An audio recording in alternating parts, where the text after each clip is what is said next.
जय हिंद दोस्तों। ग्रांड गुरुजी क्लासेस में आपका बहुत बहुत स्वागत है। दोस्तों, मुझे पूर्ण विश्वास है कि आप और आपके परिवार अच्छे और स्वस्थ होंगे। दोस्तों, मुझे आशा है कि आप लोग बहुत ही ऊर्जा के साथ अपनी परीक्षा की तैयारी कर रहे होंगे। तो दोस्तों, मैं आपकी परीक्षा के लिए ही हिंदी व्याकरण से अत्यंत महत्वपूर्ण प्रश्न लेकर आया हूं, जो आपके एग्जाम के लिए अत्यंत महत्वपूर्ण होने वाला है। तो दोस्तों, वीडियो को अंत तक जरूर देखें। अगर चैनल पर नए हैं तो चैनल को अवश्य सब्सक्राइब कर दें। तो चलिए दोस्तों, समय को न गंवाते हुए हम लोग पहले प्रश्न की ओर चलते हैं। और हमारा स्क्रीन पर पहला प्रश्न है, सदैव में प्रयुक्त संधि का नाम है। हाँ दोस्तों, सदैव में प्रयुक्त संधि का नाम है। आपका ऑप्शन है स्वर संधि, विसर्ग संधि, दीर्घ संधि, व्यंजन संधि। दोस्तों, इसका सही जवाब होगा ए, स्वर संधि। दोस्तों, अगला प्रश्न है, सन्मति का सही संधि विच्छेद है। आपका ऑप्शन है समधनमति, सतधनमति, सदधनमति, संधनमति। दोस्तों, आपका सही उत्तर होगा बी, सतधनमति। दोस्तों, यह व्यंजन संधि है और इसका सबसे अच्छा ट्रिक है समझने का, पहला शब्द के अंतिम अक्षर में हलंत होगा।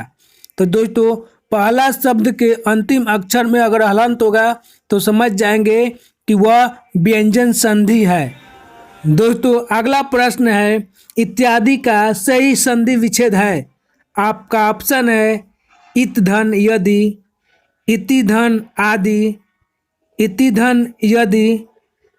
इनमें से कोई नहीं। दोस्तों, इसका सही उत्तर होगा बी, इति धन आदि।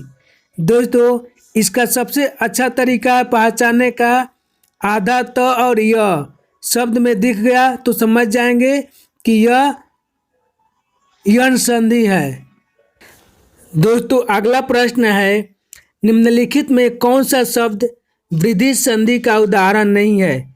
आपका ऑप्शन है सदैव, परमौदार्य, गुरूपदेश, जलौध। दोस्तों, आपका सही उत्तर होगा सी, गुरूपदेश। दोस्तों, ऐ और औ का मात्रा रहेगा तो वो सारे शब्द वृद्धि संधि होंगे। यह गुरूपदेश में ऐ या औ का मात्रा नहीं है, इसलिए गुरूपदेश वृद्धि संधि का उदाहरण नहीं है। दोस्तों, अगला प्रश्न है, निम्नलिखित में से दीर्घ संधि युक्त पद कौन सा है। आपका ऑप्शन है महर्षि, दैत्यारी, सूर्योदय, देवेंद्र। दोस्तों, आपका सही उत्तर होगा बी, दैत्यारी, क्योंकि यहाँ पर दैत्य और आरी शब्द मिलकर क्या बना है, दैत्यारी। इसीलिए पहला शब्द का पहला अक्षर अ और दूसरा शब्द का पहला अक्षर आ हो जा रहा है, इसलिए यह दीर्घ संधि का उदाहरण है। दोस्तों, अगला प्रश्न है, इनमें से कौन स्वर संधि का उदाहरण है। आपका ऑप्शन है संयोग, पवन, नमस्कार, मनोहर।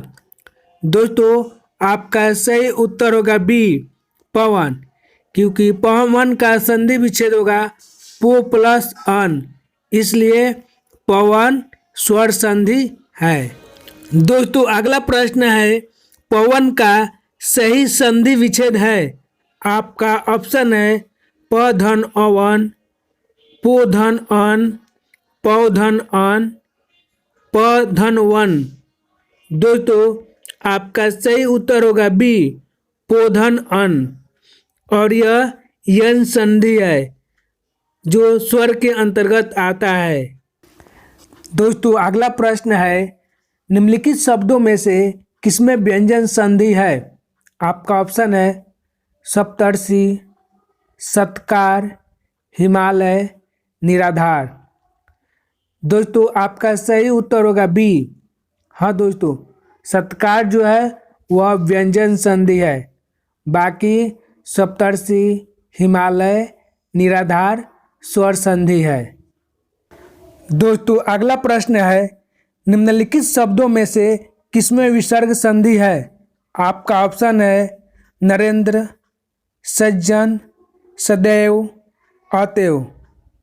दोस्तों आपका सही उत्तर होगा डी, अतएव, क्योंकि इसका संधि विच्छेद होगा अतः धन एव।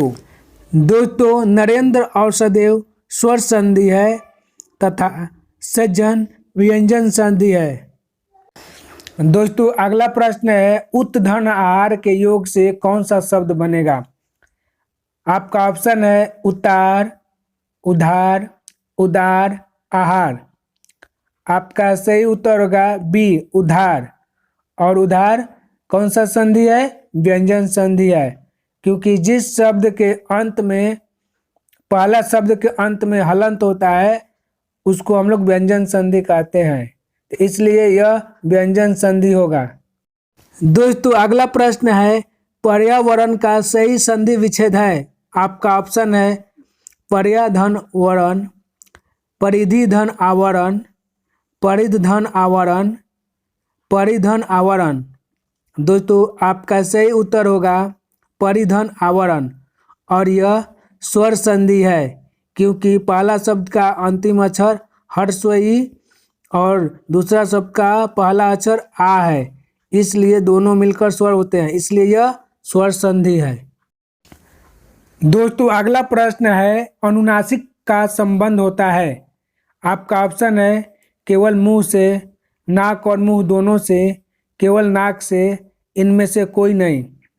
दोस्तों प्रश्न में यह बताया जा रहा है कि अनुनासिक का उच्चारण कहाँ से होता है, तो दोस्तों अनुनासिक का उच्चारण नाक और मुंह दोनों से होता है। दोस्तों अगला प्रश्न है अनुनासिक व्यंजन कौन से होते हैं। आपका ऑप्शन है वर्ग के तृतीयाक्षर, वर्ग के प्रथमाक्षर, वर्ग के पंचमाक्षर, इनमें से कोई नहीं। दोस्तों आपका सही उत्तर होगा सी, वर्ग के पंचमाक्षर, जैसे अंग, इय, अण, न और म, ये पांचों अक्षर पंचमाक्षर अक्षर हैं। दोस्तों अगला प्रश्न है हिंदी वर्णमाला में स्वरों की संख्या है। आपका ऑप्शन है 8, 9, 11, इनमें से कोई नहीं।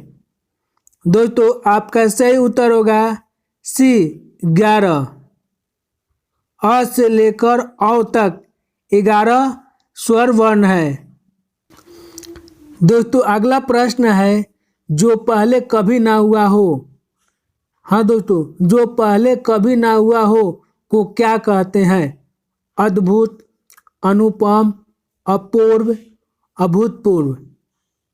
दोस्तों आपका सही उत्तर होगा डी, अभूतपूर्व। दोस्तों अगला प्रश्न है जो कहा न जा सके को क्या कहते हैं। अकथनीय, अगम्य, अजर, अक्षम्य। दोस्तों आपका सही उत्तर होगा ए, अकथनीय। जी हाँ दोस्तों, जो कहा न जा सके उसको हम लोग अकथनीय कहते हैं।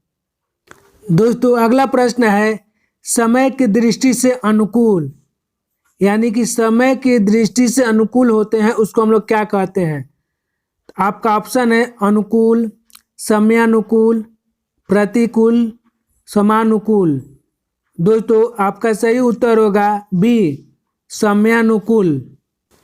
दोस्तों अगला प्रश्न है जो सब कुछ जानता है उसको क्या कहते हैं। आपका ऑप्शन है अज्ञ, कृतज्ञ, विशेषज्ञ, सर्वज्ञ। दोस्तों आपका सही उत्तर होगा डी, सर्वज्ञ। दोस्तों अगला प्रश्न है जिसकी गर्दन सुंदर है उसको हम लोग क्या कहते हैं। आपका ऑप्शन है सुदर्शन, सुग्रीव, सुगर्दन, सुगत। दोस्तों आपका सही उत्तर होगा बी, सुग्रीव। जी हाँ दोस्तों, जिसका गर्दन सुंदर होता है उसे हम सुग्रीव कहते हैं। दोस्तों अगला प्रश्न है पुरुष एवं स्त्री का जोड़ा को क्या कहते हैं। आपका ऑप्शन है ए, पति पत्नी, दंपति, युगल, युग्म। जी हाँ दोस्तों, पुरुष एवं स्त्री का जोड़ा को हम लोग दंपति कहते हैं, इसलिए आपका ऑप्शन बी सही होगा। दोस्तों अगला प्रश्न है, कार्य को नए ढंग से करने की पद्धति को क्या कहते हैं? आपका ऑप्शन है पारस्परिक, नवागत रूप, आधुनिकीकरण, नवीनीकरण। दोस्तों आपका सही उत्तर होगा नवीनीकरण। दोस्तों अगला प्रश्न है, जंगल में लगने वाली आग को क्या कहते हैं? आपका ऑप्शन है दावा नल, कामा नल, बड़वा नल, जठरा नल। दोस्तों आपका सही उत्तर होगा ए दावा नल। हाँ दोस्तों, जंगल में लगने वाली आग को दावा नल कहते हैं, इसलिए आपका ऑप्शन ए करेक्ट है। दोस्तों अगला प्रश्न है, ज्येष्ठ का विलोम शब्द है। आपका ऑप्शन है पूर्व, अगज, कनिष्ठ, भूत। आपका सही उत्तर होगा सी कनिष्ठ। जी हाँ दोस्तों, ज्येष्ठ का विलोम शब्द यानी कि उल्टा शब्द कनिष्ठ होगा। दोस्तों अगला प्रश्न है, गमन का विलोम शब्द है। आपका ऑप्शन है चढ़ना, जाना, उतरना, आगमन। जी हाँ दोस्तों, गमन का विलोम शब्द आगमन होगा, इसलिए आपका आंसर डी सही है। दोस्तों अगला प्रश्न है, अवनी का विलोम शब्द है। दोस्तों अवनी का अर्थ होता है धरती। आपका ऑप्शन है आसमान, गगन, अंबर, आकाश। तो दोस्तों अवनी का विलोम शब्द होगा अंबर, इसलिए आपका ऑप्शन सी सही है। दोस्तों अगला प्रश्न है, श्री गणेश का विलोम शब्द है। हाँ दोस्तों, श्री गणेश का विलोम शब्द। आपका ऑप्शन है विनाश, इतिश्री, श्री राधा, इनमें से कोई नहीं। दोस्तों आपका सही उत्तर होगा बी इतिश्री। दोस्तों अगर वीडियो अच्छी लगी तो वीडियो को लाइक कीजिए, अपने दोस्तों के साथ शेयर कीजिए, और अगर आप इसी तरह का महत्वपूर्ण वीडियो चाहते हैं तो चैनल को अवश्य सब्सक्राइब करें तथा बेल आइकन को दबाना न भूलें, ताकि हमारे नए नए वीडियो का नोटिफिकेशन आप तक पहुंच सके। तब तक के लिए जय हिंद, जय भारत, वंदे मातरम।